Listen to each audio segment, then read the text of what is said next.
Thank you, Mr. Speaker. Good morning, Mr. Speaker, and good morning, ladies and gentlemen of the Iowa House.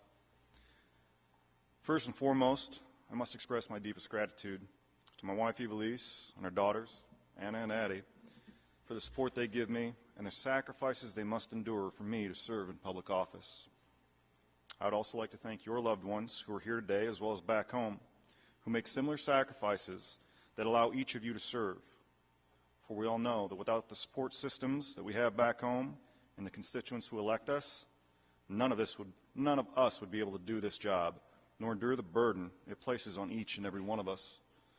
So to all of our families and all of our constituents, I say a heartfelt thank you. I also need to thank my Republican colleagues for choosing me to serve as a majority leader of the Iowa House. It is truly humbling and a great honor. If you'd asked the doe-eyed young freshman who walked into this chamber 14 years ago if I ever thought I would be serving this role, the answer would have been a hard no. I stand here now, though, all these years later, ready to serve the Iowa House Republican Caucus and the great state of Iowa in my role as the House Majority Leader. Speaker Uppmeyer, Majority Leader Hagenow, I want to thank you both. I'm grateful for all the lessons that you have taught me and for the years of leadership and service that you have dedicated to the state of Iowa and to the people. You've both taught me many things and helped me grow as a legislator and a leader. Thank you. It is without question that Speaker Grassley and I have some big shoes to fill, and I welcome your continued advice and counsel as this session progresses. As the Majority Leader, my intentions are to listen to the caucus, hear the concerns of the people of Iowa, and translate their ideas into the best public policy possible during this session. My sincere hope is that we can work together to accomplish this goal. While I know that not every measure brought before this body is going to pass with unanimous support, I would encourage each and every one of us to look for the opportunity to cross a political divide and find common ground. From the Iowans I've spoken with over the last several months, they are constantly disappointed in the dysfunction they see coming from their federal government in Washington, D.C.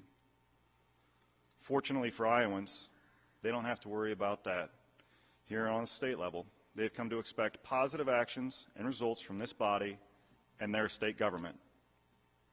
As we move forward this session, House Republicans will continue to build on the track record of success that has kept us in the majority here in the Iowa House.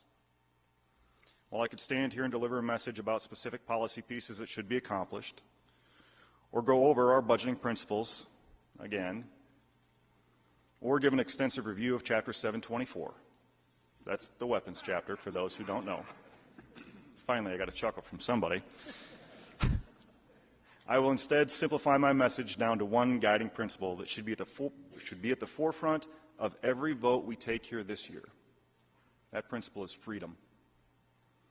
Let us strive to find new and ingenuitive ways to make Iowans freer, free from burdensome government regulations, free from an overly complex tax system, free to raise their family and live their lives without the fear of government intrusion, free to exercise their individual fundamental rights without government sanction or approval, free to worship the Lord throughout their daily lives as they see fit, free to provide the best education possible for their children, free from the many hands of government reaching into their pocket for yet one more dollar of their hard-earned money.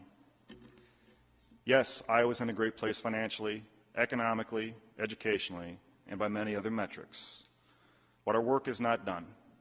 I guarantee you there is more freedom to be found for our constituents if we only apply ourselves and look. Iowans deserve a government that works for them, not against them. If we as the Iowa House of Representatives hold the principles of freedom and liberty high and use them as the balance in the scales by which we judge the proposals before us, then Iowans will have the state government they need and deserve. Speaker Grassley, Leader Pritchard, I look forward to working with you during this session to enact the best public policy possible. We have work to do. Let's get after it. Thank you, Mr. Speaker. Thank you, ladies and gentlemen of the Iowa House.